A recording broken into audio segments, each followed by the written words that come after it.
खुलुमबाय आं माइनाव बसुमतारी गिबियावनो बर' रादाब नायगिरि नोंथांमोनखौ आंनि चेनेलाव बरायबाय लोगोसे गोजोन फुंबिलिनि गाहाम हामलायथि बावहरबाय नोंथांमोननि थाखाय लानानै फैबाय आं गोदान मोनसे रादाब नोंथांमोना भिडिअखौ अननानै जोबजासिम नायलांदो।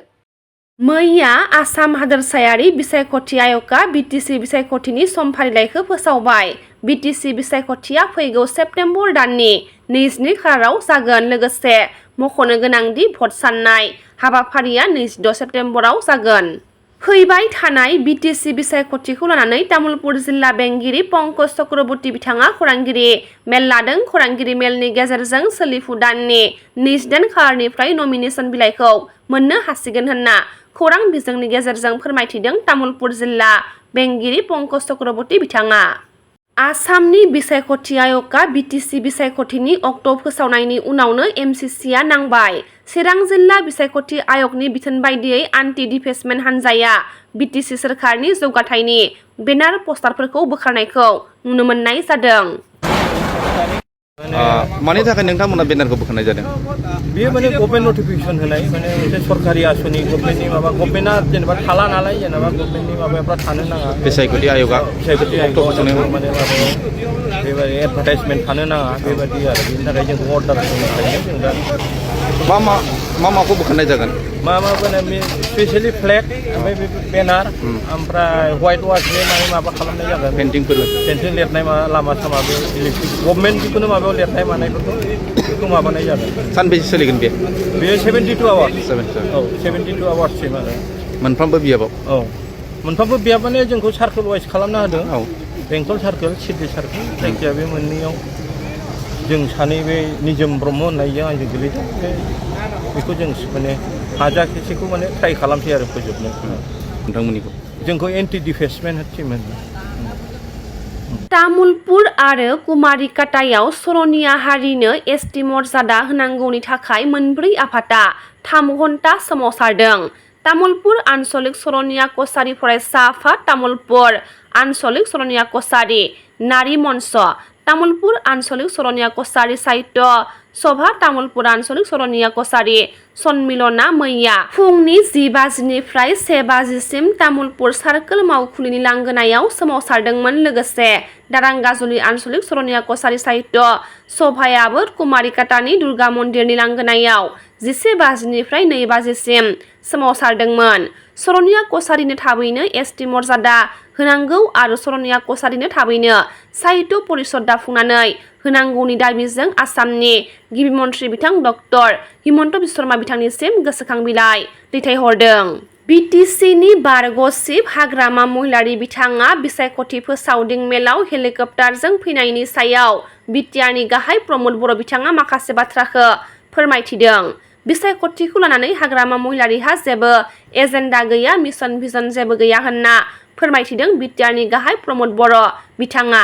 बेनिखायनो हाग्रामा महिलारिया हेलिकप्टारनि बाथ्राजों रायजो राजाफोरखौ गोसो बोहोनो नाजादों होनना फोरमायथिदों। बिटिसि बिसायख'थियाव हाग्रामा महिलारिया हेलिकप्टारनि राजखान्थि खालामनायनि सायाव बिटिआरनि गाहाय प्रमद बर' बिथाङा गोख्रों बाथ्रा बुंथिदों। ढेकियाजुलि आन्चलिक एबसुनि हारिमु नेहाथारि सोरां मोसाहारि आरो थुनलाइ नेहाथारि सोरां बसुमतारी बिथांमोना बिपिएफ राजखान्थि हान्जायाव जयनिं जाबाय होनना खौरां मोननाय जादों। 1 नं परबतजरा बियाबाव बिपिएफनि गेदेर ब्लेजिं रेलि हाबाफारियाव प्रहलाद ब्रह्म बिथाङा बाहागो लाना माखासे बाथ्राखौ खौरांगिरिफोरनि सोंथियाव फोरमायथिनायखौ नुनो मोननाय जादों। परिबर्तना बेखौनो बुजिदों रायजो राजाफ्रा परिबर्तन माने खालि बर्तन बेयाव जेबो गैया। दिनै फरेस्टार साख्रि होदों, कौटि कौटि थाखा जानाय, फेरेंगाया 18 कौटि लाना खारजानाय। दा बेबादिनो बिथांमोननि जे सेलेक्सन प्रसेस बेफोरो दिनै माने मोजां जायाखै। दिनै जायफोर मोननांगौ बे मोनाखै। गावसोर इएमनि बिसि फिसाफोरखौ होनानै लादों, बिजामादै फिसाजोनो होनानै लादों, रायजोफ्रा मोनाखै। दिनै बेबादिनो दिनै बिसंगतिफ्रा जाबाय थादों आरो मालाय।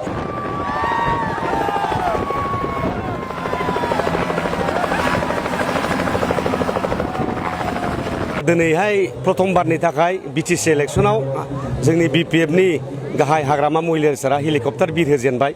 दिनै सरलपारा आरो उल्टापानि बे मोननै प्राइमारियाव बिरहोदों। लोगोसे आशीर्बाद रेलि हिसाबै परबतजरा बे समस्थियाव बिरहोफैबाय दिनै रायजो राजाफोरनि जे नुजाथिनाय बेवहाय जोङो फोरमायनो हायो फैगौ बिसायख'थियाव देबरगाव समस्ति आरो परबतजरा समस्ति बे दिनैनि थारिखआव डिक्लेयार खालामजाखाबाय दा रिटार्निं अफिसारनि खोथा दङ इलेक्सन भट लानांगौ खोथा दं बे नियमखौ नेथ'नोसै दा जोङो देरहानाया देरहाखारबाय बे मोननैल' खोथा नङा सारा बिटिसिआव जोङो 28टा देरहाबाय दिनैनि तारिखआव सरकारा हाग्रामा महिलारि सानो जागोन आरो दिनै रायजो राजाफोरनि बिभिन्न जाथि जनगोष्ठीफोरनि अनसायनाय बेखौ नायोब्ला नुयो हाग्रामा महिलारिया दिनै 100% बिटिसिनि सिफ जाफिनबाय परिबर्तना बेखौनो बुजिदों रायजो राजाफ्रा परिबर्तन माने खालि बर्तन बेयाव जेबो गैया दिनै नुबाय बिभिन्न जाथि जनगोष्ठीफोरखौ दिनै उच्छेद खालामबाय थादों हा होनायनि नामाव उच्छेद खालामदों आरो दा हा होनाय देखायबाय थादों बिसोरो हा बिगासे बिगानै होफ्लादों फरेस्ट डुइलार्स एक्टखौ बाहायाखै 1989 नि लेन्ड पलिसि आसामनि बे बिगासे बिगानै हा होनाय बेखौसो बाहायगासिनो दं जास्ट बे निर्बाचन केन्द्रिक माखासे आसनिफोर लाफ्लानानै दिनै बिथांमोना होदों दिनै फरेस्टार साख्रि होदों कौटि कौटि थाखा जानाय फेरेंगाया 18 कौटि लाना खारजानाय दा बेबादिनो बिथांमोननि जे सेलेक्सन प्रसेस बेफोर दिनै माने मोजां जायाखै दिनै जायफोर मोननांगौ बे मोनाखै गावसोर इएमनि बिसि फिसाफोरखौ होनानै लादों बिजामादै फिसाजोनो होनानै लादों रायजोफ्रा मोनाखै दिनै बेबादिनो दिनै बिसंगतिफ्रा जाबाय थादों आरो मालाय लोगोसे बे साख्रिखौ होनो हानाय आन्दोआवनो दं बिपिएफसो बिपिएफआ बै समाव हरफानाय मोनब्ला बिसोर मोनामोन दा दोनखोमादों सिएसबिनि सोद्रोमाफ्रा ओंखायनोसो दिनै बिथांमोना होनो हादों दा दिनै इउपिएफएल दिनाव जेबो होनो हानाय गैया पिएमआइ न'आबो दिनै 2018 सनाव बिपिएफ सार्भे खालामना गालांनाय बेखौसो बिथांमोना होदों दा ओंखायनो परिबर्तननि नामाव जेबो गैया बिटिसि एकर्ड बिटिआर एकर्ड दिनै बिटिसिआ मावफुंजादों बिटिआर एकर्डआ दिनै लाथिख' जेबो मावजायाखै एनडिपिफोरनि केसआबो गवाखै एनडिपिफ्राबो दाबो जेलनिफ्राय गजोबाखै दा बे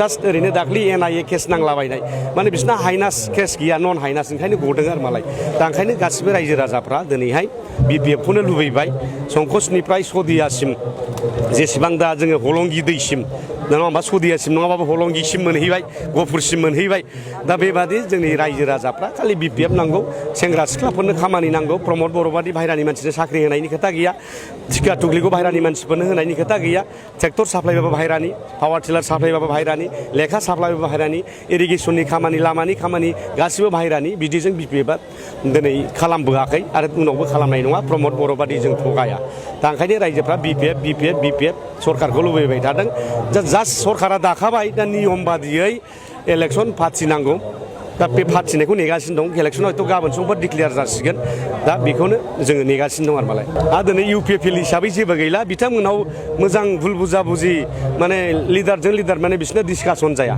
बिसोरना माने कमप्रेहेन्सिभ नङा बिसोरना माने बिसोरना एक्सक्लुसिभ नङा साफा सानै लिडारा जा डिसिसन लायो बेनो जायो दा दिनैहाय टिकेट राननाय लोगो लोगो दावराव जाबाय दिनै इउपिएफएल होननाय जेबो थानाय नंला दिनै खालि माने मा प्रमद बै उर्खाव माने प्रमद प्राइभेट लिमिटेड होननाय बायदि बे साथामसो लिडारफ्रा जा रायलायो बेनो माखासे लिडारफ्रा दिनै खाबु मोना दा ओंखायनो दिनै रिजाइनेसन होदलाजोबनाय मानाय बे जोंनि जाबाय आरो मालाय दा जायफोर फैदों भट होबानो जाबाय भाई इलेक्सन गेलेनांगौ खोथा गैला दिनै रिटार्निं अफिसार दंबा डिक्लेयारा होजाखासिगौमोन आरोखि दा बेवहाय खाम्फा बरगयारि इनचार्ज हरजादोंमोन दिनै नुसनफांबा बे गसंनो हानाय नंला बे फाग्ला जासिगोन खाम्फाया फाग्ला जासिगोन दा देबोरगाव गेलेनो होनलाबायदों बबे पागल बबे बिथाङा माने गावनि समस्थिखौ बासायनानै लाथों दिनै साउन्दान आरो खाम्फा राहु आरो केतु दिनै बे मोदायफोरनि अमृत जानायाव थांफाना गोदोना हास'जायाखै होनबा थिग बेबादिनो बिथांमोननि खोथायाबो दिनै लाब गैया खुगायाव थाङो ओरै गोदोनाजों गफिनो दा रायजो राजाफ्रा बिथांमोननि खोथाखौ रावबो खोनासंला खाम्फाया जाबाय खामफ्लंनाय फैसा सन्दना जाबाय सन्दन दंफां नङा बे आवखाद दंफां गुन सुनाय दंफां